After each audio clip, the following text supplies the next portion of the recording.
Welcome to a special edition of Lakers Roundtable. I'm Mark Medina with the LA Times Lakers blog, and this segment is going to be special because we have a distinguishable guest within the Lakers community. Jerry West just penned an autobiography with Jonathan Coleman titled West by West, My Charmed, Tormented Life, which will be released on October 19th. And he's on the phone to talk with us about it. Jerry, how are you doing today? I'm fine, Mark. Thank you. Well, Jerry, I read the book this past week, and it's very fascinating. Before we dive into the details of the book, I was just curious how you decided to approach the book the way that you did. You had noted in the introduction that writing the book was, and I quote, unflinchingly honest, painful, and a soul-searching attempt. And you'd remarked earlier that it was also painful to write. What proved to be so difficult in putting this book together? Well, I think, Mark, a lot of times people don't know the real you. They don't know what's behind the facade of a person or even a building. And, there have been so many things written about me that have been wonderful, the way people have supported me over the years. But I'm a very flawed person, okay? And I just really felt that some of the things that were written, sometimes not fair, sometimes way too generous for an athlete and a person working for a franchise, and I just thought it was something that was important for me to do at this point in my life. It's a very reflective point. I wanted to talk about some of the things that drove me in my life, what I did with my life, and worse and not very good conditions, and how I thought it might be inspirational for young kids who fight the same issues that I fought in my life, and also have had to deal with and find a way in this world. I was able to live my dreams, and I was able to do things I never dreamed possible in my life because I had a skill.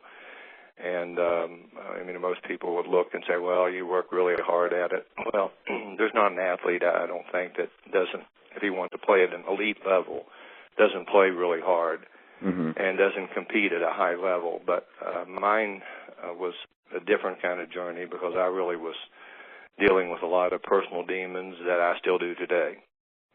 Yeah, and you mentioned throughout the book you're pretty honest about those insecurities, the general, unhappiness, the personal demons, the losses that frustrate you. And you note throughout the book your quest to kind of find a counterbalance to it. You even noted that you talked with your family and the late John Wooden about it. But what has made this quest in finding that happiness such an ongoing struggle? Well, as I say, I really do talk a lot about depression in that book. And unfortunately, it's something that it's been a problem in my life, still will be probably to the day I die. And, most people would look and say, oh, my gosh, how can somebody like that be depressed? Because I have lived my childhood dreams. I've had a career as a player in college where I had an opportunity to get an education only because I had a skill.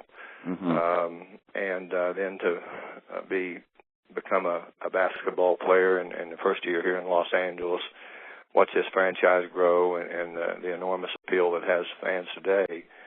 But still, at the back of that, there's more than a person who was an athlete. And I think sometimes you have to come to grips with who you are, and I think I do in this book. I think I've written a very honest book, and people can question whether it's honest or not. I really don't care. Right. And I think I've gotten to the point in my life where it's stupid to try to hide behind this facade and let people know how fragile I am in many ways, but in other ways how tough-minded I am. Right. With how honest the book is, has there been any particular reaction reached out to you specifically since, the excerpts and some of the portions of the book have been noted? Well, I've had a lot of people who have said, "Oh my God!" My sister read the book, and she said, "I didn't even know my brother." And it's pretty revealing when you grow up in a house that's less than desirable, and those are the things that you must most take away from it, and how they do affect your life. And listen, I'm not a victim here, okay? I am. Right. I don't want to portray myself as a victim at all. But as I say, I just, self-esteem has been something that's been very, very difficult for me in my life. and also, the frustration of losing, because that was the only way I got a sense of gratification, that maybe I was a little bit different than the average athlete. And to be, to have a lot of success in winning, but never winning the prize often enough, was, I can tell you, probably the things that haunt me most today. Well, obviously, I want to pass my condolences. This has been a while, but you mentioned that it is a day that's changed me and has never stopped haunting me. With just your brother David dying in the Korean War on June 8th, 1951. But I was just wondering if you can just take me through how that's changed and how you've been trying to deal with that. Well, again, I grew up in an abusive household, and this what it talks about, and I know the difference between corporal punishment and abuse. Okay. And then it was, kids were supposed to be a certain way. I felt like I was a great kid, didn't do anything wrong, but obviously my father didn't feel that. And, to this day, it's probably left me wondering, am I really capable of being a father? And I have 5 sons. And I've tried to explain to all of them, I'm just not, I don't feel comfortable with the word love, because I don't really ever think I saw that in my life as a kid. And but my brother was kind of the guiding light in our family. Deeply religious. Everyone loved him. Every note, every letter he wrote was always positive in terms of, and particularly encouraging me. And when he got killed, he was 21 years old. He never saw me play a basketball game, and particularly when I got to the point where I played the game a little bit differently than most players. And I've often thought that he would have probably been the one person who would have told me how proud he was of me. But just to see the goodness of him, and it was like teasing, because I remember the day vividly when I found out my brother was killed, and when they brought him back, and we still kept getting these letters from him. Mm-hmm. And there was always a mention in there. It was like teasing you, and it was just, it just seemed really unfair to get these letters when he was dead. But it showed the goodness of him, and it was a very difficult time for me, because I got to the point in my life where I was pretty aggressive because of what I was seeing in my family, and my relations with the father, which was none.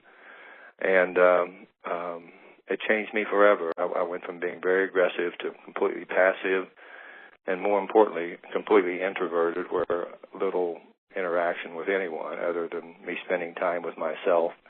Mm-hmm. And I felt like I was my best friend, because I was going to tell myself things that made me feel good, not things that made me feel bad.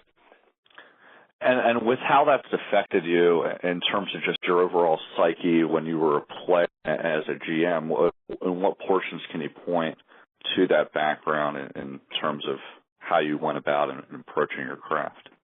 In many ways, and again, I don't want people to think that, I'm writing this book to say that, I didn't have a basketball career. But sure. I didn't write this book to embellish anything that happened to me as an athlete, not at all. But I would tell you that there are things that were, because when you're younger and everyone says no, no, no, no, no, you get to the point in your life when no was a tremendous challenge for me, because I would always say, yes, I can. And if it hadn't been for that determination, that level that I felt as an athlete, that, it was going to take something very special for me to ever give up. Those were the things that, as I say, have always driven me. And working in the front office, I think the one thing you learn really quickly is that, you're not a player anymore. Unfortunately, you have to separate yourself and try to do what's best for a franchise and an organization. And also to have someone who believed in me greatly and trusted me, Jerry Buss, which was, frankly, one of the highlights of my life. And I will be forever thankful that he had a belief in me for so many years. And then trading players, telling players that, they were going to be cut from the roster. Those were the horrendous things that you had to do, really horrendous. Trading players that were pretty popular, and, people sometimes don't like it. But you do have to be objective. And as I mentioned in the book, I used to love to work puzzles when I was a kid, and the puzzle is never complete unless you have every piece in there. And a basketball team to me was a puzzle. It still is today. If you don't have the right pieces, and particularly if you don't recognize them, and not aggressive enough to go try to get those pieces or find those pieces, then I'm not sure you can be an effective executive.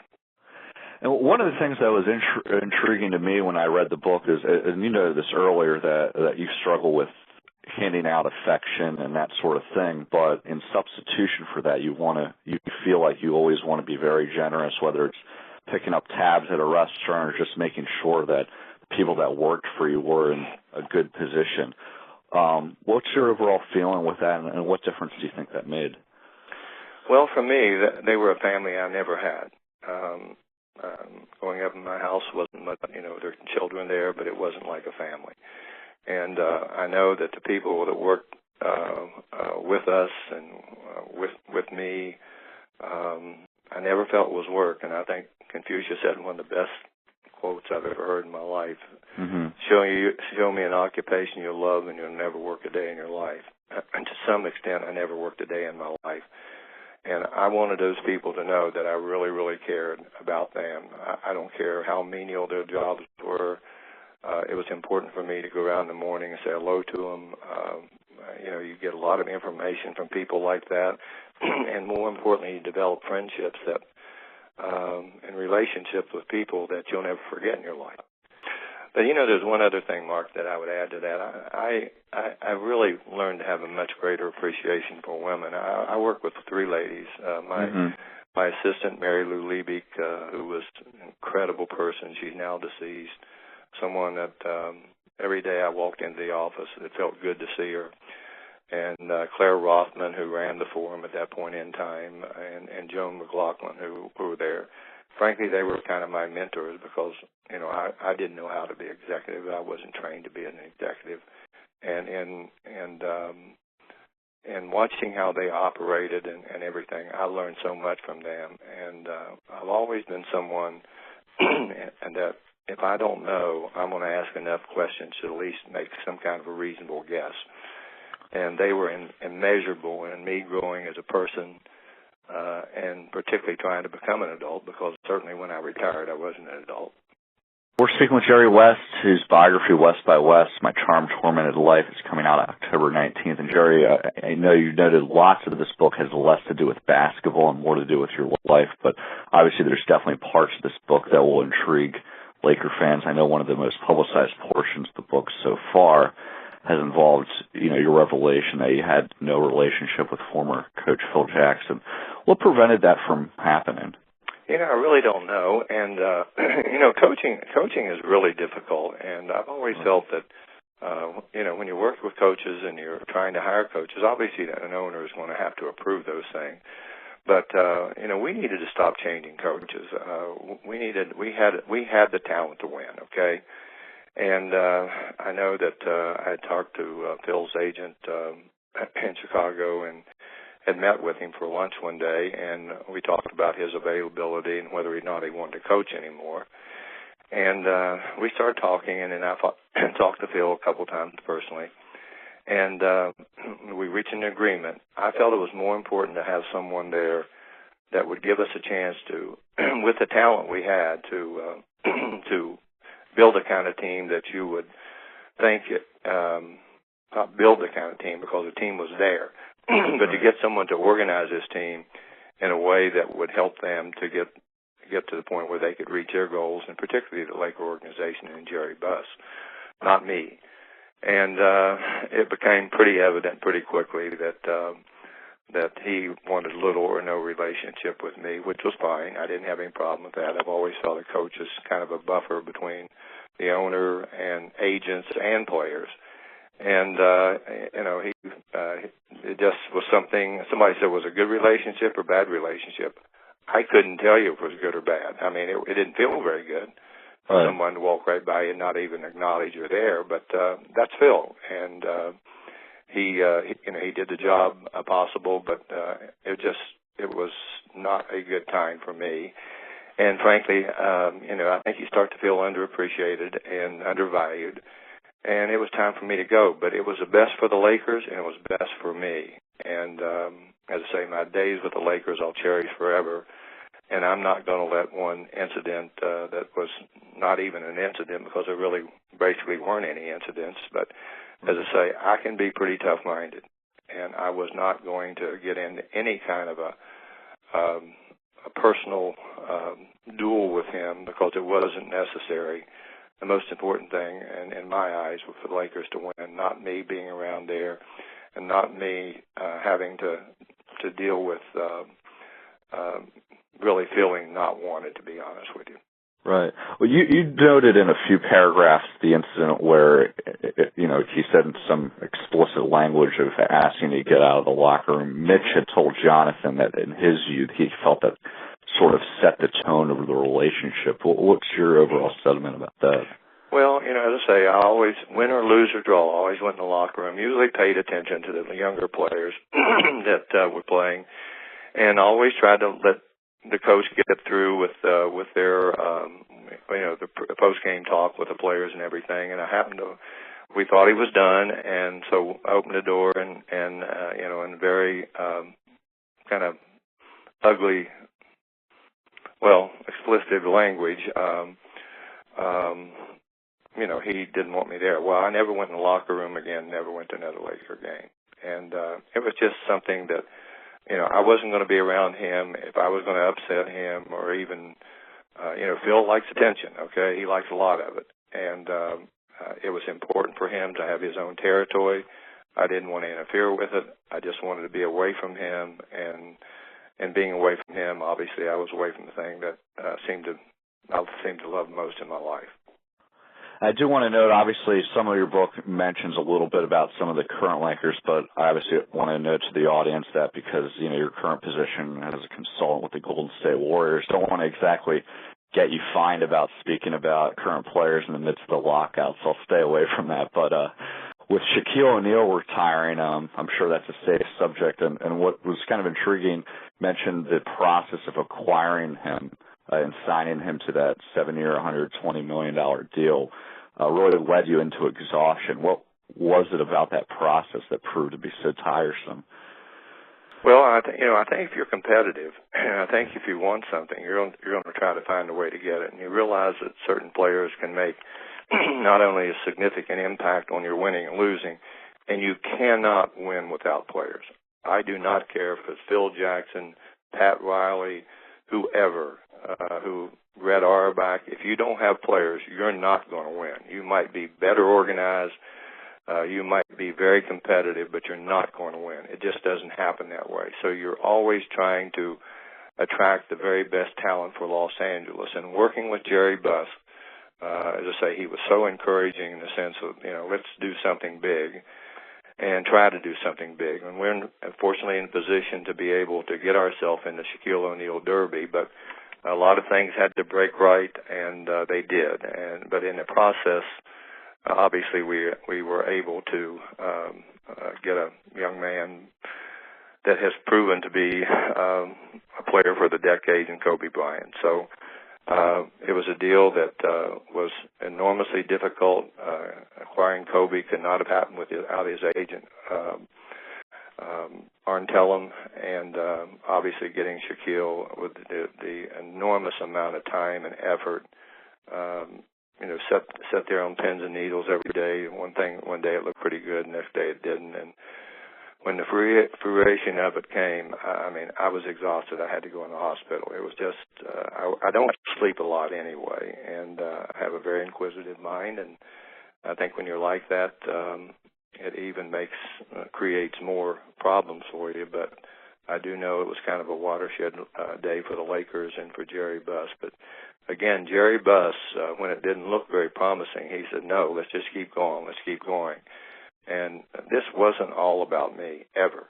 It was about people who worked very, very hard and diligently, and unfortunately, someone gets a credit, and I probably got far too much credit.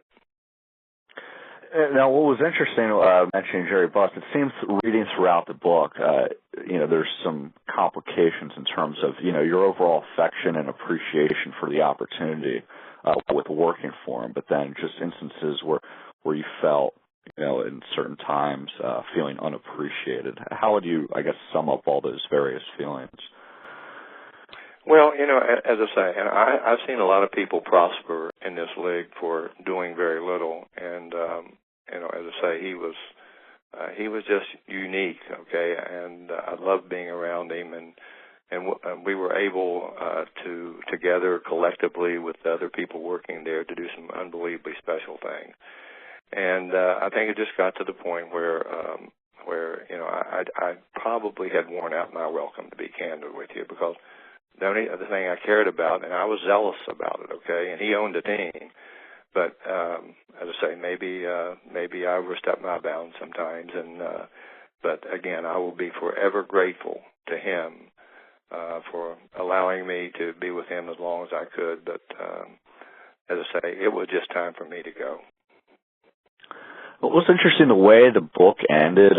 You talked about the statue induction this past year. I know you've mentioned repeatedly just the thought of being praised for individual accomplishments doesn't really mesh you as a player, but what was very striking was just your feeling of appreciation with Shaq being there and the words that Jerry Buss expressed to you about, being one of them in a million people that would have a statue in your honor. What was your overall emotions that you were feeling that night? Well, those things are very humbling for anyone to want to do something like that, and I think particularly for Jerry because he doesn't say a lot sometimes. He's not one who really praises people. He's much more like me in terms of personality, probably not as complex and not even close to as complex as I am, but I was deeply touched by what he said, deeply touched. It was a night that was, I didn't play for a statue. That's not what I played for. The competition and playing for the city of Los Angeles and playing for one team were probably the highlights of my life in terms of my basketball career. Because I did grow up here in this city, and the way the people have embraced me and still embrace me today is frankly pretty mind-boggling. I've never felt worthy of stuff like that, and I would never allow myself to think like that because it's just not who I am. And as I say, I wanted to play in New York City. I would be less than candid. I really wanted to play there, and I often wonder if I'd played there, what my career would have been like. A lot of players play there are, frankly, when they leave there, they're probably thought of as better than they really were. But playing here in Los Angeles, to watch this franchise grow up and going from the back page of the newspapers and some of the stupid things we had to do to try to get people to come out to see the games, and the players I played with, I mean, I loved my teammates. They were constantly kidding me, being from West Virginia. I always take things like that as a sign of affection, but it's probably most fortunate that I did play here. But it was a hell of a journey. I'll tell you that. It was a hell of a journey, and as I say, even today, I have. And looking back, I just realized how lucky I was.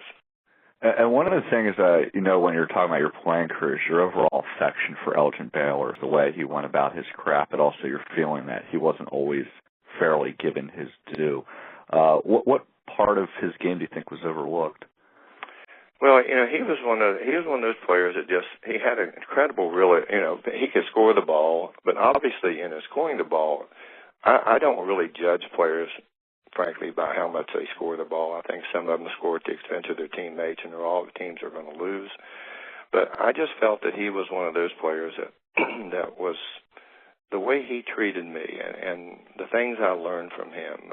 He was one of the most, he was one of the really, really wonderful people that I had a chance to be associated with. But, behind that, he was a classy guy. He's someone that, I felt horrible the way I think he was treated here in Los Angeles as an executive. And as I say, when you're not valued, you do it does take its toll. But he was a loyal soldier. I never heard him say one derogatory word about Don Sterling when he played for him, and he's just a remarkable person, and someone who I feel really fortunate that at that point in my life that he helped me grow up. He helped make me a better basketball player. I used to watch him out of the corner of my eye, just things that he would do, and I said, maybe I'll try to emulate that if I can.